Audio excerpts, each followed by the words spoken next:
palavra de Deus para nós nessa noite está na primeira carta de Pedro, capítulo de número 2. 1 Pedro, capítulo de número 2.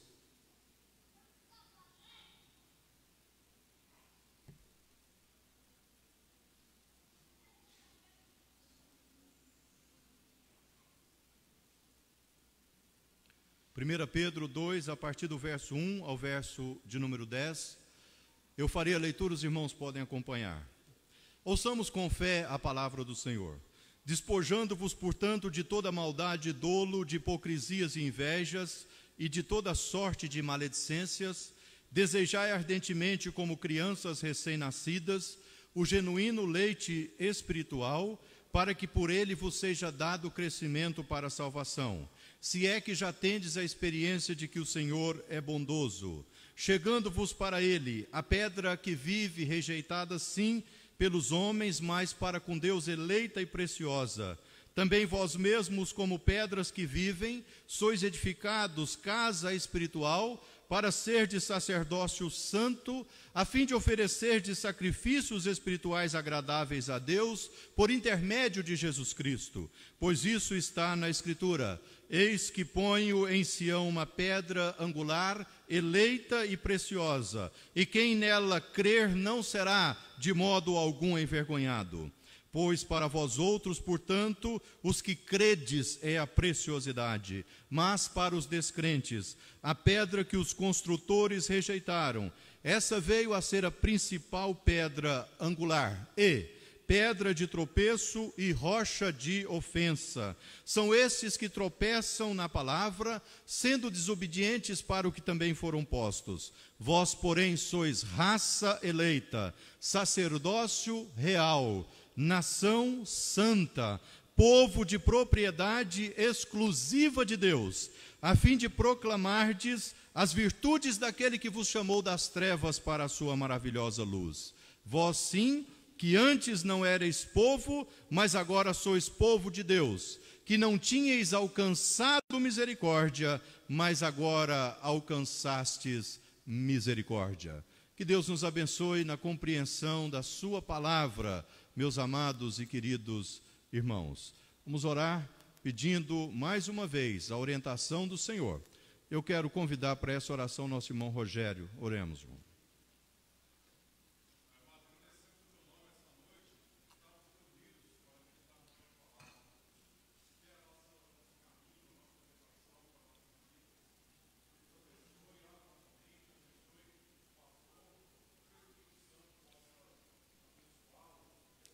Amém, Senhor.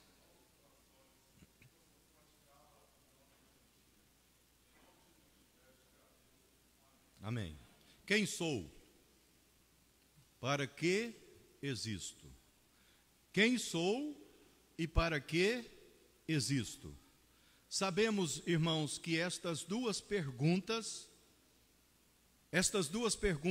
estão presentes na mente e no coração humano desde a antiguidade. Sempre o homem desejou ardentemente saber quem ele é. Sempre o homem quis saber qual é a sua identidade. E sempre o homem também desejou saber para que ele existe. O texto que nós acabamos de ler nos aponta, no verso de número 9, quem somos? Quem somos? Nós somos raça eleita, nação santa, sacerdócio real, povo de propriedade exclusiva de Deus. Esta é a nossa identidade. E para que existimos? Qual é o propósito da nossa existência? O verso de número 9 também define. Nós existimos para proclamar as virtudes daquele que nos chamou das trevas para a sua maravilhosa luz. Eu e você temos esta identidade: somos povo de Deus. Eu e você temos este propósito: proclamar as virtudes do Senhor que nos tirou das trevas para a sua maravilhosa luz. Um tempo atrás eu fiz a leitura de 2 livros que me ajudaram muito. O primeiro foi Quando Pessoas São Grandes e Deus é Pequeno. O autor desse livro, o psicólogo e pastor Ed Welch, mostra como o ser humano tem necessidade de ser afirmado, como o ser humano tem necessidade de ser visto, como o ser humano tem necessidade de ser elogiado e de ser aceito. E Ed Welch trata esta questão quando ele observa o comportamento de cada um de nós e o que a palavra de Deus ensina. E aí ele chega à conclusão que o grande problema da nossa vida é porque as pessoas são grandes, mas Deus é pequeno. Nós queremos viver para as pessoas e nos esquecemos que a nossa vida deve ser vivida para o Senhor. Outro autor, também psicólogo e pastor, Lou Priolo, escreveu o livro Como Agradar Pessoas. E nós vivemos também, meus irmãos, sempre na perspectiva de que para sermos aceitos nós temos que agradar as pessoas. Não há nada de errado em agradar as pessoas, desde que o agradar as pessoas não comprometa o agradar a Deus. Desde que nós não negociemos a nossa popularidade, desde que nós não negociemos o nosso bom cartaz, colocando em xeque os princípios da palavra de Deus. Mas eu e você somos agora esclarecidos pela palavra do Senhor, que a nossa identidade não está nos elogios que recebemos. A nossa identidade não está no fato de sermos aceitos no grupo. A nossa identidade não está na afirmação que as pessoas fazem a respeito das nossas habilidades, mas a nossa identidade está em Cristo Jesus. Porque nós somos nação santa, sacerdócio real, raça eleita, povo de propriedade exclusiva de Deus. A sua identidade e a minha identidade está na pessoa e na obra de Cristo. E eu e você temos como propósito da nossa vida proclamar as virtudes daquele que nos chamou das trevas para a sua maravilhosa luz. Portanto, nesta noite eu quero pensar com os irmãos e com as irmãs sobre como devem viver os proclamadores das virtudes de Deus. Visto que a nossa identidade é que nós somos povo de Deus, e o propósito da nossa vida é proclamar as virtudes de Deus, então como nós devemos viver como proclamadores das virtudes de Deus? Em primeiro lugar, meus irmãos, nós devemos viver como proclamadores das virtudes de Deus, observando o que nos diz o verso de número 4. Chegando-vos para ele, a pedra que vive, rejeitada sim pelos homens, mas para com Deus eleita e preciosa. Em primeiro lugar, os proclamadores das virtudes de Deus têm comunhão com o Senhor Jesus Cristo. Ele é a pedra preciosa. Uma pedra que foi rejeitada sim pelos homens, mas para com Deus eleita e preciosa. Nós, como proclamadores das virtudes do Senhor, precisamos compreender que a nossa vida precisa ser uma vida de comunhão com o Senhor Jesus Cristo, chegando-nos para Ele, ou nos achegando a Ele. Compreendendo o hino de número 128, preciosas são as horas na presença de Jesus. Comunhão deliciosa da minha alma com a luz. Meus irmãos, sabemos que no passado distante e no presente, ainda há pessoas que compreendem que a reclusão, a saída, a fuga deste mundo vai lhes proporcionar uma vida mais perto de Deus. No início, quando surgiram os monastérios, os mosteiros, eles surgiram não para serem uma fuga das pessoas do mundo, mas a igreja estava tão comprometida com o mundo que determinados irmãos decidiram se afastar por um tempo. Mas infelizmente isso acabou se tornando algo muito nocivo, muito ruim, porque esses irmãos não voltaram para o mundo. Talvez eles poderiam até ter ficado um tempo em retiro, mas depois precisariam voltar para o mundo, porque Jesus disse ao Pai, em João capítulo 17, eu não peço, Senhor, que tire os discípulos do mundo, mas que os guardes do mal. Porque nós não somos deste mundo, mas nós estamos neste mundo. E estando neste mundo, nós somos sal da terra e luz do mundo. E para sermos proclamadores das virtudes daquele que nos tirou das trevas para a sua maravilhosa luz, nós temos que estar entre aqueles que estão nas trevas. Nós temos que estar entre aqueles que estão neste mundo caído. Mas nós só vamos conseguir fazer a diferença se a nossa vida for uma vida de comunhão com o Senhor Jesus Cristo. Porque é a nossa comunhão com o Senhor Jesus Cristo que nos fortalece para que, mesmo em meio a este mundo tenebroso, consigamos ser proclamadores das virtudes do Senhor, chegando-nos para Ele. E aqui a Escritura diz no verso de número 5, como é que é a nossa vida de culto.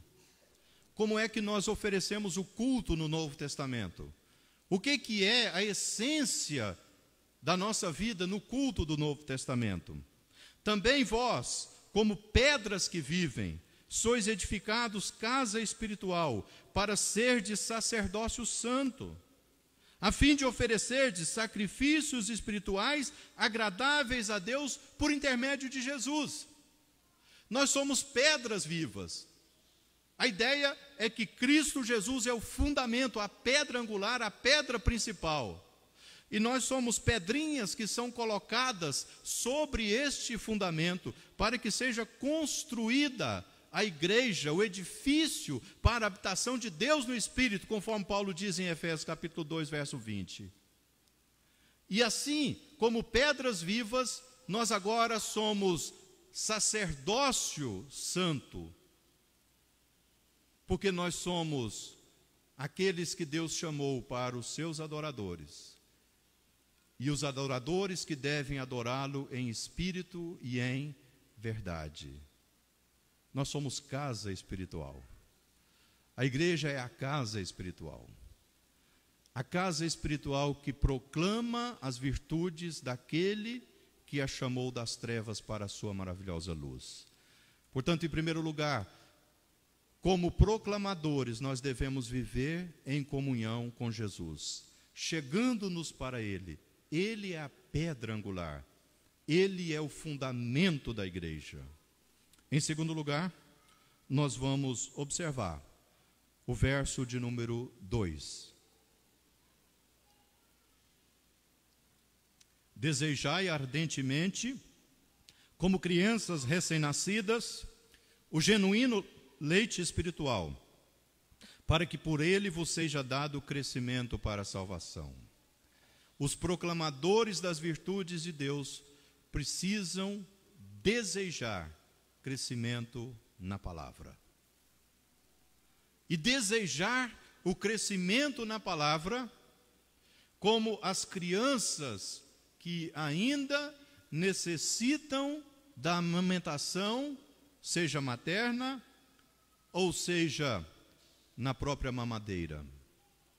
A ideia é que o genuíno leite espiritual, que é a palavra de Deus, nos dá o crescimento para a salvação. E nós, como proclamadores das virtudes de Deus, precisamos desejar este genuíno leite espiritual. Precisamos observar como o salmista, no Salmo de número 1, diz: bem-aventurado aquele que não anda no conselho dos ímpios, aquele que não se detém no caminho dos pecadores, aqueles que não se assenta na roda dos escarnecedores. Antes, o seu prazer está na lei do Senhor, e na sua lei medita de dia e de noite. Porque é pela palavra do Senhor que nós crescemos. É lendo a palavra do Senhor que nós crescemos. É conhecendo a palavra do Senhor que nós crescemos. E como que nós podemos proclamar aquilo que nós não sabemos? Como é que nós vamos falar daquilo que nós não temos conhecimento? Para sermos proclamadores, irmãos, das virtudes de Deus, da salvação de Deus, da transformação de Deus, da redenção de Deus, nós precisamos desejar a palavra de Deus. Não precisamos de um curso de teologia. Não. O curso de teologia, seja teologia sistemática, seja teologia exegética, seja teologia bíblica, seja teologia filosófica, esses cursos vão nos habilitar, vão nos ajudar para sermos bons professores de escola dominical, para sermos bons líderes de pequenos grupos, para sermos pregadores em cultos públicos. Mas o proclamador aqui é aquele que tem a proclamação como estilo de vida. E como estilo de vida, basta nos saber, em primeiro lugar, que Deus nos fez a sua imagem e semelhança. Em segundo lugar, que nós pecamos em Adão e Eva. Em terceiro lugar, que Cristo Jesus veio para nos salvar. E em quarto lugar, que um dia Ele virá para nos levar com Ele. Na rua, na sala de aula, na sala do seu emprego, no restaurante, na lanchonete, na pizzaria, você não precisa ter conhecimento avançado na teologia para falar das virtudes de Deus. Para isso tem a igreja. Para isso tem a escola bíblica dominical. Para isso tem pequenos grupos, irmãos e irmãs, que podem te auxiliar. Nós não precisamos de mestrado e doutorado para dizer que Jesus salva, meus irmãos. Para dizer que Jesus é o nosso Senhor e Salvador pessoal. Para dizer que nós fomos concebidos em pecado. Todos pecaram e carecem da glória de Deus. Mas que Ele, o Senhor Jesus Cristo, veio e pagou o preço pelos nossos pecados. Desejando o genuíno leite espiritual, nós vamos conseguir falar para as pessoas a mensagem principal que elas precisam ouvir.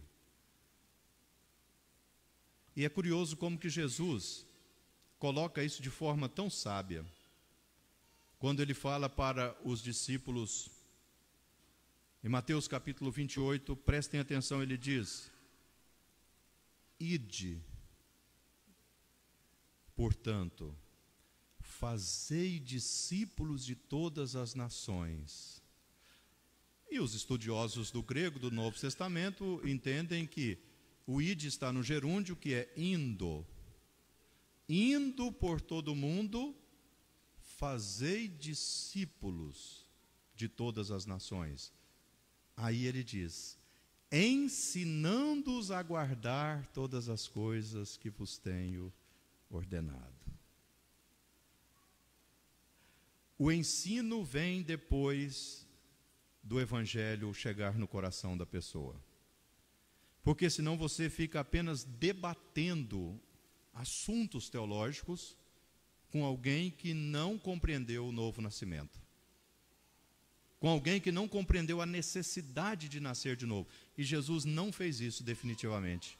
Porque quando Nicodemos, de noite, para não ser visto pelos religiosos, foi encontrar-se com Jesus, Nicodemos quis tratar de questões teológicas com Jesus. Porque ele começou dizendo: sabemos que és mestre. Sabemos que ninguém pode fazer esses sinais que tu fazes se Deus não estiver com ele. Mas Jesus olha para Nicodemos e diz: eu não quero discutir teologia com você, no sentido de uma teologia avançada. Eu só quero te dizer uma coisa, Nicodemos: quem não nascer de novo não pode entrar no reino de Deus. Depois a gente aprofunda um pouco mais, mas agora você precisa entender isso. E Jesus chega a dizer para ele mais para o final: eu fico admirado com você, Nicodemos, porque você é mestre em Israel e não sabe o elementar. Não sabe o elementar. Não sabe o que é fundamental, que é nascer de novo, nascer do alto. Terceiro e último lugar, gostaria de dizer que os proclamadores das virtudes de Deus, meus irmãos, são aqueles que buscam a santificação. Verso de número 1. Vamos ler juntos o verso de número 1? Despojando-vos, portanto, de toda maldade e dolo, de hipocrisias e invejas, e de toda sorte de maledicências. Despojando. O despojamento significa tirar a autoridade. Na linguagem eclesiástica, na linguagem da igreja, por exemplo, quando um ministro do evangelho, um pastor, um reverendo, é despojado, ele perde a autoridade de pastor. Despojar significa desvestir, tirar aquilo que outrora foi dado. E o que precisa acontecer na nossa vida é que nós precisamos tirar a autoridade do pecado da nossa vida. Sabemos que há uma luta, uma guerra de trincheiras, porque o espírito e a carne militam entre si. Nós sabemos que não é fácil, porque a nossa inclinação, o nosso pendor é para o mal. Por isso nós precisamos constantemente da ação poderosa do Espírito Santo para nos ajudar. Não é fácil não sermos maldosos. A tendência do nosso coração é para a maldade. Não é fácil não sermos dolosos. A tendência do nosso coração, além de ser maldosa, ainda é uma tendência de premeditar o mal. Não é fácil ser sincero, porque quando somos sinceros, muitas vezes não somos tão bem quistos, não ficamos tão bem na fita, não somos tão populares, não agradamos a todos. Então, preferimos ser hipócritas. Não é fácil nos contentar com aquilo que Deus tem nos dado. Por isso nós invejamos aquilo que o outro tem. E ficamos pensando que nós só vamos ser felizes quando tivermos aquilo. Certa vez, alguém perguntou para um homem muito rico: o que lhe falta para que você seja feliz? Ele disse: um pouco mais. Ok, um pouco mais? Façamos o seguinte trato, o seguinte acordo. Eu vou te levar numa terra que eu tenho, uma terra muito grande, e então eu vou lhe dar toda a terra que você conseguir conquistar. E aí, quem sabe, você vai ser feliz, porque ainda lhe falta um pouco mais. Ok, disse o outro. E no dia determinado, aqueles dois homens estavam na terra, e aquele proprietário disse para ele: olha, então eu quero que você seja feliz. E para você ser feliz, você precisa de um pouco mais, não é? Eu preciso de um pouco mais. Ok, você vai fazer o seguinte: agora São 6 horas da manhã. Você pode ir até onde conseguir, desde que, chegando lá no lugar, você marque até onde você conseguiu ir, e você volte e chegue aqui antes das 6 horas. Você tem 12 horas. 6 horas para ir e 6 horas para voltar. Aquilo que você marcar é seu. Fechado? Fechado. E o homem saiu, caminhando. Caminhou um pouco, caminhou mais um pouco. Chegou um certo momento, 10 horas da manhã, ele pensou, bom, até que estaria bom, né? Mas eu não estou feliz ainda, eu preciso de um pouco mais. Aí ele caminhou mais um pouco, aí deu meio-dia, bom, 6 horas para voltar. Não, mas eu não estou feliz ainda, eu preciso de um pouco mais. Aí ele foi mais um pouco, depois ele começou a voltar. Só que ele não conseguiu chegar antes das 6 horas e morreu. Meus irmãos, não tem um pouco mais. Nós já somos suficientemente preenchidos pela presença de Cristo Jesus. A nossa suficiência está em Cristo Jesus. Nós não temos que querer um pouco mais, porque querer um pouco mais para sermos felizes, nós estamos dizendo que Jesus não faz sentido para a nossa vida. A nossa suficiência está em Cristo Jesus. E despojando, portanto, da inveja e de toda sorte de maledicências. Sabe qual é o antídoto para a maledicência?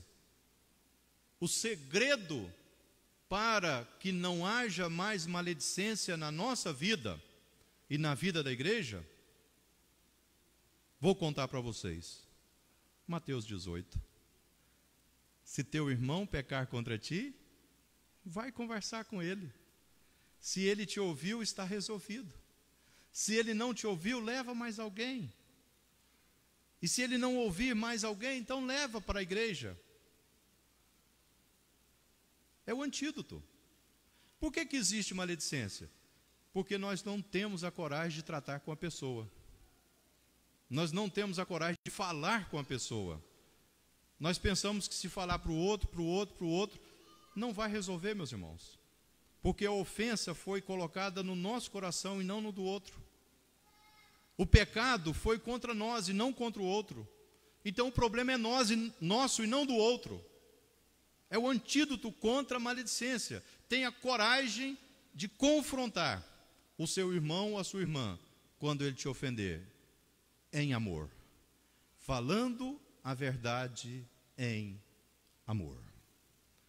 Tanto, meus queridos e amados irmãos, eu e você temos uma identidade. Eu e você sabemos para que existimos neste mundo. A nossa identidade está na pessoa de Jesus. Nós somos povo de Deus, nós somos nação santa, nós somos raça eleita. Nós somos sacerdócio real. Isso é maravilhoso, meus queridos. E nós sabemos para que estamos neste mundo. Para proclamarmos as virtudes daquele que nos chamou das trevas para a sua maravilhosa luz. De sorte que nós não precisamos da aprovação e da confirmação do outro. Porque Jesus Cristo é suficiente na nossa vida. Que Deus nos ajude, meus irmãos, e que nós tenhamos um coração grato, porque o Senhor nos amou com amor profundo, o Senhor nos escolheu com amor profundo, e o Senhor nos deu esta missão que anjos anelaram realizar, que é falar do que Deus tem feito na nossa vida através de Jesus Cristo, nosso Senhor e Salvador. A igreja existe para isso.